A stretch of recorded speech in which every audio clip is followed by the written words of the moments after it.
오늘은 설 명절 기간 중이어서 고향에서 예배를 드리시는 성도님들이 계시기 때문에요.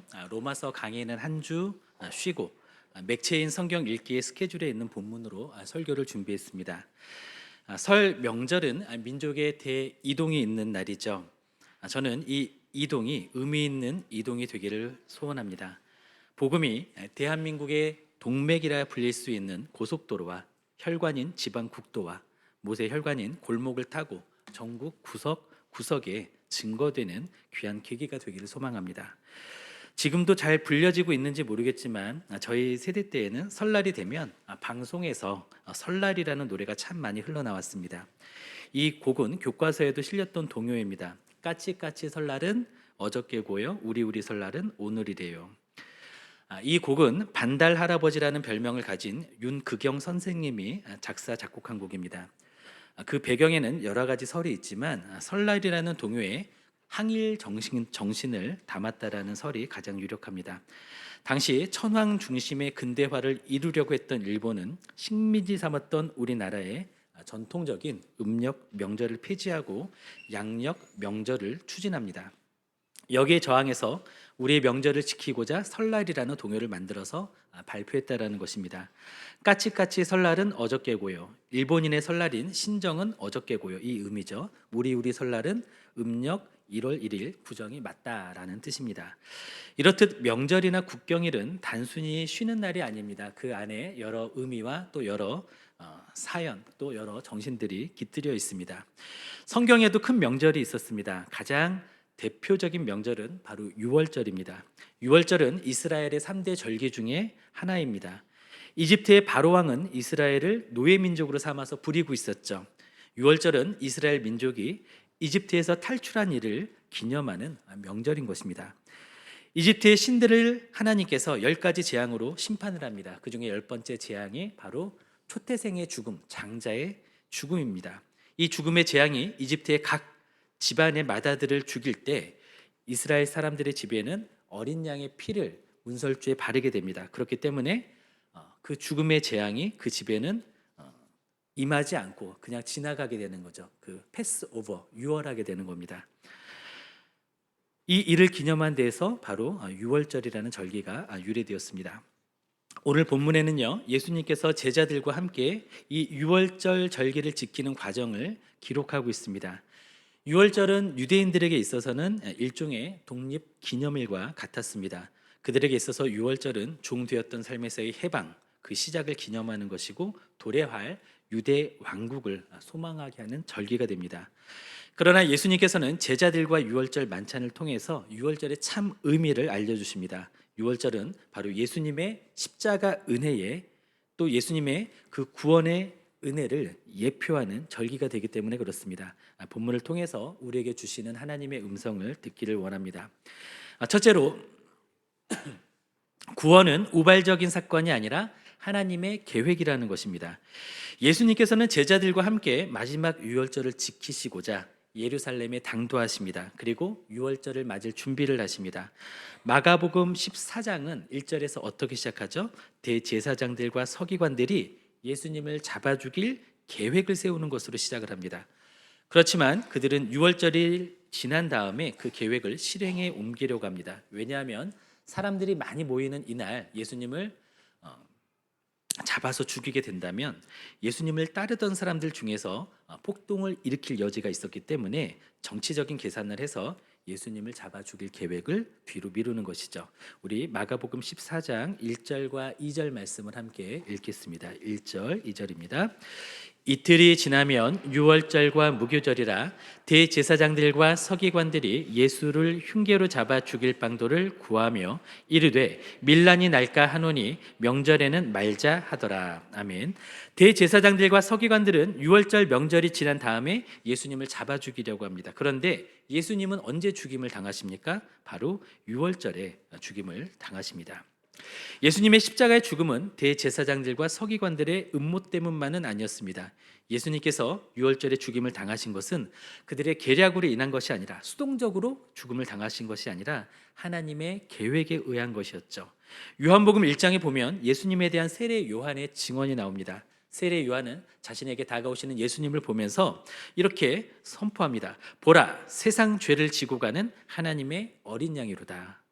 이 어린 양이 가야 할 곳은 어디입니까? 바로 제단입니다. 그리고 이 어린 양은 유월절에 죽어야 합니다. 자, 오늘 우리가 읽은 본문은 어떻게 시작하죠? 우리 14장 12절 말씀을 함께 읽겠습니다. 무교절의 첫 날, 곧 유월절 양 잡는 날에 제자들이 예수께 여짜오되 우리가 어디로 가서 선생님께서 유월절 음식을 잡수시게 준비하기를 원하시나이까 하매. 아멘. 예수님께서는 자신이 의도하셨던 대로 대속의 날을 유월절로 삼으시고 유월절을 맞이하십니다. 이 유월절 준비를 위해서 예수님께서는 제자 둘을 보내십니다. 성내에서 유월절을 준비하라고 분비하십니다. 한 가지 지시도 하시는데요. 성내에 들어가면 물 한 동이를 가지고 가는 사람을 만날 텐데 그가 들어가는 그 집 주인에게 가서 예수님과 제자들이 함께 유월절을 보낼 그러한 객실을 요청하라고 주님께서 지시하십니다. 그렇게 하면 그 집 주인이 자리를 마련해 줄 것이라고 예고하십니다. 제자들은 그대로 순종을 했고 예수님의 말씀대로 유월절을 보낼 큰 다락방에서 유월절 준비를 하게 됩니다. 그리고 예수님께서는 제자들과 함께 이곳에서 유월절을 보내시게 되죠. 유월절은 무엇을 기념하는 절기라고 말씀을 드렸죠? 바로 이집트에서 노예 생활에서 출애굽했던, 탈출했던 독립을 기념하는 절기라고 말씀을 드렸습니다. 이집트의 모든 집에서는 장자가 죽는 그런 심판이 임했습니다. 하지만 어린 양의 피가 발라진 이스라엘의 집들은 죽음이 유월했습니다. 넘어갔습니다. 그때 그 집 안에서는 유월절 식사가 행해졌죠. 유월절은 이스라엘 백성에게 있어서는 노예 생활에서 해방된 그 시작을 기념하는 것입니다. 그리고 또한 그들은 유월절을 기념하면서 궁극적인 해방을 고대하고 있는 것이죠. 그러나 예수님께서 오신 이후로 이것은 그 의미가 어떻게 심화됩니까? 이제부터는 어린 양 예수님의 피가 예수께로 피하는 이들을, 모든 이들을 심판에서 보호하신다라는 것입니다. 무교절 첫날 유월절 양 잡는 날에 예수님께서는 마지막 유월절을 제자들과 함께 보내십니다. 이것은 신약의 그림자인 구약의 유월절이 바로 예수님의 대속 사역을 예표하는 것이고 예수님 자신이 유월절 어린 양의 모습으로 곧 십자가에 달리실 것을 알려주시기 위함이었습니다. 유월절 만찬은 예수님의 자기 계시적인 사건입니다. 예수님께서는 그동안 베일에 감춰져 있던 유월절의 비밀을 알려주신 것이죠. 흠없고 점없는 어린 양의 피가 애굽에 임한 장자와 초태생의 죽음을 면케해 주었던 것처럼 예수님의 보혈 아래에 있는 모든 사람들은 영벌을 면하고 영생을 갖게, 선물 받게 된다라는 것입니다. 이처럼 하나님의 구속 사역은 우연히 일어난 사건이 아닙니다. 하나님의 정확한 계획 속에서 하나님의 대속 사역은 이루어졌습니다. 우리가 예수님을 믿고 구원을 받는 것도 우연이 아니죠. 하나님께서는 우리가 모태에서 지음을 받기 이전에, 천지가 창조되기 이전에 이미 우리를 아셨습니다. 하나님은 이미 우리를 그리스도 안에서 택하셨고 때가 되자 그리스도의 피로 말미암아 구속, 곧 죄사함을 주셨습니다. 그렇게 해서 우리가 2024년 2월의 어느 주일인 오늘 이렇게 예배의 자리에서 함께 주님을 예배하고 있는 그런 은혜와 특권을 누리게 된 것입니다.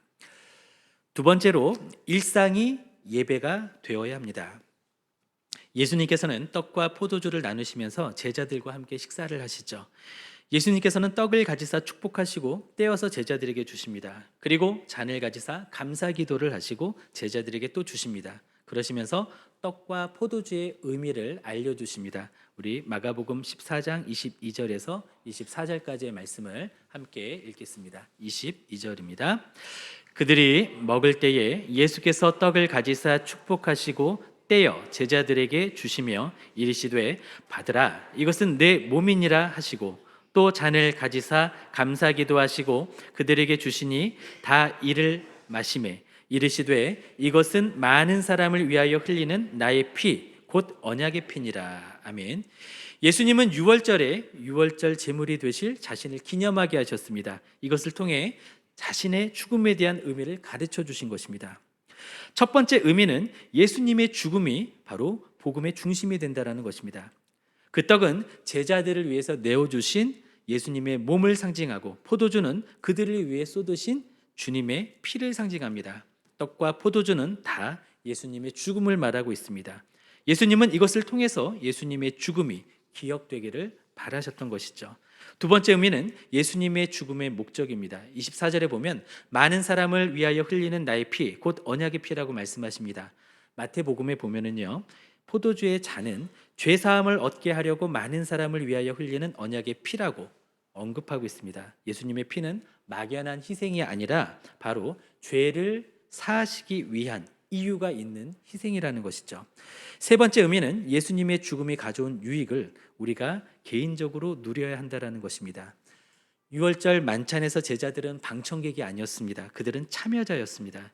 예수님은 떡을 떼기만 하신 것이 아니라 제자들이 먹도록 나누어 주셨습니다. 또 포도주를 따르기만 하신 것이 아니라 그들이 마시도록 나누어 주셨습니다. 주님이 죽으신 의미를 이해하는 것만으로는 충분하지 않습니다. 주님께서 죽으신 그 죽음의 의미, 그리고 그 죽음이 가져온 축복을 우리 자신의 것으로 만들어야 합니다.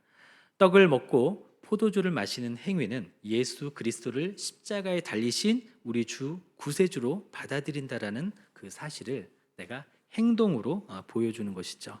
그리고 날마다 믿음으로 그분을 먹고 살아간다라는 것을 생생하게 나타내는 것입니다. 이와 마찬가지로 우리가 예수님을 믿는다라는 것은 머리로 이해하는 것만으로는 부족합니다. 음식을 먹어보기 전에는 그 음식을 안다고 말할 수 없죠.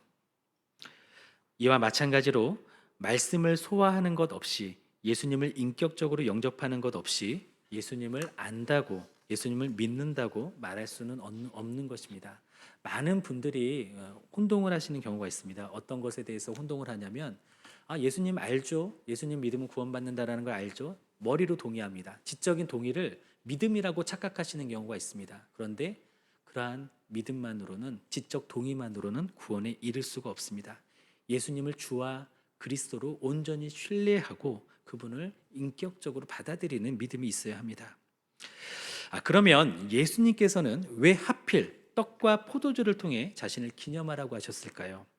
떡과 포도주는 유대인들에게 있어서는 일상식이었습니다. 우리로 치면 우리가 일상적으로 먹는 밥과 국과 같은 음식입니다. 그러나 예수님께서는 그들이 일상적으로 먹던 떡과 포도주에 놀라운 의미를 더하신 것이죠. 먹기 위해 살고 살기 위해 먹는 그들의 일상은 이제 완전히 달라졌습니다. 대속의 은혜를 받은 그들은 이제 예수님을 위해 살고 살기 위해 예수님을 힘입어야만 하는 예수님의 몸이 된 것입니다. 그리고 그나물의 그 밥과 같은 반복되는 일상도 이제는 구원과 영생을 예비하는 특별한 하루로 바뀌게 된 것입니다. 우리는 1년에 2번 성찬식을 합니다. 고난주간이 시작되는 주일에, 그리고 추수감사절을 앞두고 우리는 성찬식을 합니다. 그때마다 우리는 준비된 마음으로 주님의 십자가를 묵상하면서 떡과 포도주를 받습니다. 그러나 우리들도 이러한 성찬식의 의미를 일상으로 연장시켜야 합니다. 살기 위해 매일 식사를 하면서도 주님을 생각하고 왜 사는지, 무엇을 위해 살아야 하는지 그것을 생각해야 합니다.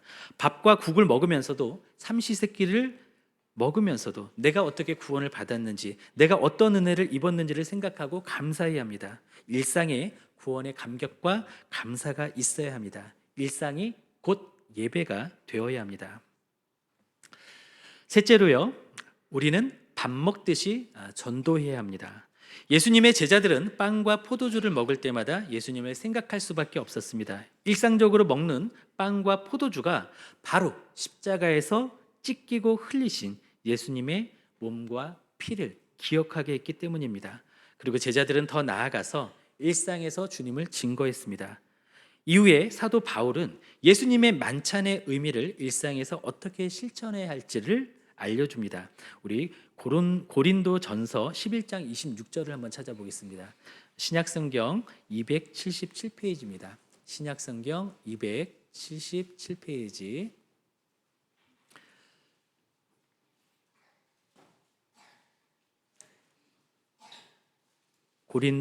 고린도 전서 11장 26절 말씀입니다. 11장 26절이요. 같이 읽겠습니다. 너희가 이 떡을 먹으며 이 잔을 마실 때마다 주의 죽으심을 그가 오실 때까지 전하는 것이니라. 이 말씀은 성찬식을 의미하는데요. 성찬식을 할 때마다 주님의 십자가를 주님께서 다시 오실 그날까지 전해야 한다라고 말씀합니다. 그러나 예배 중에 취하는 성찬 외에도 당시의 성도들은 성찬식 이외의 때에도 빵과 포도주를 주식으로 먹었죠. 그들은 또 일상에서 먹고 마실 때 그리스도인들은 예수님을 생각할 수밖에 없었습니다. 그리고 나를 사랑하사 나를 위하여 자기 몸을 버리신 그 예수님을 일상에서 만나는 모든 사람들에게 증거했습니다. 뿐만 아니라 복음이 알려지지 않은 지역에 대해서는 찾아가서 선교를 했습니다. 밥 먹듯이 전도하고 밥 먹듯이 선교를 했던 것입니다. 그리고 한 5가지 정도 좀 생각해 보기를 원하는데요. 그러면 우리가 전해야 하는 복음은 과연 어떤 것일까요? 복음은 복된 소리, 즉 기쁜 소식입니다. 사람을 살리는 소식입니다. 이것은 개인 회생이 인가되어 면책되었다라는 통지보다도 10년 동안의 주택담보대출을 모두 갚았다라는 기쁨보다도 암 환자에게 완치가 되었다라는 진단보다도 더 기쁜 소식입니다. 복음은 죄에 대한 책임을 면제해주는 소식입니다. 지옥 갈 사람들을 천국 가게 하는 소식입니다. 영벌을 영생이 되게 하는 복된 소식입니다. 복음은 자랑스러운 것입니다. 우리는 이 복음을 부끄러워해야 할 필요가 없습니다. 우리는 우리 자신이 그리스도인이라는 사실을, 복음으로 변화된 사람이라는 사실을 숨길 필요가 없습니다. 둘째로, 우리들은 전도에 대해 어떻게 생각해야 할까요? 많은 분들이 전도를 힘들어합니다. 전도를 부끄러워하거나 또 전도에 대해 소극적인 경우가 많습니다. 또는 전도가 상대의 마음을 상하게 할 수 있다고 생각을 하고 결례를 범하는 것처럼 생각하기도 합니다. 그러나 최고의 선대는, 최고의 존중은 무엇입니까? 그분들도 예수님을 믿어 나와 같이 구원받게 하는 것, 이것이 최고의 배려가 되고 선대가 되는 것입니다. 그러나 세상은 어떻죠? 세상의 프레임으로 복음과 전도를 막습니다. 어떤 프레임을 씌웁니까? 세상은 우선 복음과 전도에 대해 적대적입니다. 세상이 주로 취하는 방법은 메시지 자체보다는 메시지를 전하는 메신저를 비판하는 것이죠. 교인이 어떻다느니, 목사가 어떻다느니, 교회가 어떻다느니 합니다. 그러면 우리는 어떻게 해야 할까요? 불신 영혼들이 교회를 욕하고 교인을 욕하면 오히려 한술 더 뜨십시오. 더한 사람도 있다라고 인정하시기 바랍니다. 그러나 그릇에 금이 같다고 그릇 안에 보석까지 버리는 것은 어리석은 것이니, 복음을 담은 교회가 금이가 있어도, 복음을 전하는 교인에게 얼룩이 있어도 그 안에 보석 같은 복음이 있다라고 말씀하시면서 전도하시기 바랍니다. 추가로 우리는 다 부족하고 흠이 많죠. 그런 우리가 행동으로 누군가에게 감동을 줘서 복음을 전하기로 결심했다고 한번 생각해 보십시오. 그렇다면 과연 평생에 우리가 과연 몇 사람을 감동시키고 몇 사람에게 복음을 전할 수 있을까요? 믿음은 들음에서 난다라는 것을 기억하시기 바랍니다. 선한 삶은 물론 필요합니다. 변화된 삶은 필요합니다. 그러나 우리의 삶이 온전해지기 이전에라도 우리는 우리의 부족함을 무릅쓰고 우리는 말로 복음을 증거해야 합니다. 셋째로, 그래도 세상은 여전히 복음을 전하지 못하도록 프레임을 씌웁니다. 교회에서는 또 이렇게 이야기를 하죠. 정치 얘기를 하는 것은 아니라고. 그러나 어떻습니까? 어떤 정치냐에 따라서 신앙의 자유가 억압받을 수도 있고, 전도가 금해질 수도 있고, 예배가 폐해질 수도 있습니다. 그렇기 때문에 필요하다면 정치에 대한 교회의 입장 표명도 필요합니다. 물론 교회가 정치의 소용돌이에 휘말려서 정쟁에 휩싸여서는 안 되죠. 그러나 국가가 하나님을 대적하는 입법과 행정 명령을 한다면 그리스도인으로서 입장을 표명하고 거부권을 행사할 수 있어야 합니다. 반대로 세상의 모임에서는 종교 얘기하는 것이 아니라고 또 이야기를 합니다. 그것도 역시 프레임입니다. 그것은 분란을 야기시키는 것이라고 말들을 합니다. 그럼에도 불구하고 우리는 어떻게 해야 합니까? 때를 얻든지 못 얻든지 복음을 전해야 합니다. 물론 지혜가 필요합니다. 요컨대 우리는 그리스도인의 의무를 따라 복음을 전해야 한다는 것이죠. 성령의 명령에 따라 때를 얻든지 못 얻든지 복음을 증거해야 한다는 것입니다. 우리는 세상이 우리에게 재갈을 물려놓기 위해 짜놓은 그 프레임에 순응할 필요는 없다라는 것입니다. 네 번째, 그리고 우리는 복음을 전할 때 강하게 반발하는 영혼들이 있죠. 이때 어떻게 하면 좋을까요? 어떤 마음을 가지면 좋을까요? 예를 들면 이런 경우가 있을 수 있습니다. 길을 지나가다가 많이 다친 길 고양이나 강아지를 보게 되었습니다. 딱한 마음이 들어서 동물병원에 데려가려고 마음을 먹었습니다. 그런데 다가가니까 어떡하죠? 고양이는 하악질을 하고 강아지는 잇몸을 드러내면서 으르렁거립니다. 그러면 그냥 내버려 둡니까? 아이고 가엾다, 딱하구나, 상처 때문에 겁먹어서 그렇구나 라고 하면서 내가 치료해 줄게 라고 하면서 핥힐 위험, 물릴 위험을 감수하고 끌어안을 것입니다. 이렇듯 우리는 상처를 낫게 해주려고 다가가지만 세상에 상처받은 영혼들은 아파서 겁이 나서 복음을 전하는 우리를 공격하기도 합니다. 우리가 미워서가 아니라 우리의 진심을 몰라서 그러는 것이죠. 그러니 영혼들을 더 사랑하고 더 다가가시길 바랍니다. 다섯 번째로, 그리고 지난 금요일에도 말씀을 나누었지만 우리는 기회가 있을 때 복음을 전해야 합니다. 복음을 전할 수 있는 기회는 항상 있는 것이 아닙니다. 언젠가는 복음을 전할 수 없는 날이 올 것입니다. 우주적인 종말인 재림이 때가 올 수도 있죠. 그리고 국가와 사회적인 종말인 전쟁이 일어날 수도 있습니다. 개인적인 종말인 병이나 사고를 통해서 언제 우리는 사람을 또 잃을지 모릅니다. 오는 데는 순서가 있지만 가는 데는 순서가 없죠. 어쩌면 이번 설 명절이 여러분들께서 일가 친척분들과 고향 친구분들과 고향의 이웃들에게 복음을 전할 수 있는 마지막 기회가 될 수도 있습니다. 그러니 영혼 구원에 대해서는 절대로 느긋하게 생각하지 마시고 언제나 시급한 마음을 가지시길 바랍니다. 말씀을 맺겠습니다. 힘순 찐이라는 신조어가 있습니다. 힘을 숨긴 찐따의 줄임말입니다. 게임에서 비롯된 말인데요. 본인이 높은 레벨이면서 그보다 높은 레벨의 사람들에게는 약한 척을 하는 찐따같이 보이지만 힘이 강한 사람을 뜻한다고 합니다. 그러나 우리는 찐따가 아니죠. 크리스찬이죠. 그러므로 우리는 힘순 찐이 아니라 힘순 찬이 되어야 합니다. 힘을 숨긴 크리스찬이 되어야 합니다. 힘과 능력이 있지만 티나게 드러내지 않고 필요할 때 나타낼 수 있는 힘숨찬이 되어야 합니다. 복음의 비밀과 예수 이름의 권세를 늘 품고 다니는 힘순찬이 되어야 합니다. 일상에서 늘 주님과 동행하는 삶을 살고 밥 먹듯이 전도하는 복음의 비밀을 맡은 힘순찬이 되어야 합니다. 바라기에 우리 모두는 성찬식에 임하여서도 밥과 국을 먹으면서도 모든 일상 속에서도 예수님의 십자가의 사랑을 늘 기억하기를 원합니다. 그리고 숨을 쉬듯 자연스럽게 증인의 삶을 살아가는 우리 모두가 되시기를 예수님의 이름으로 축원드립니다.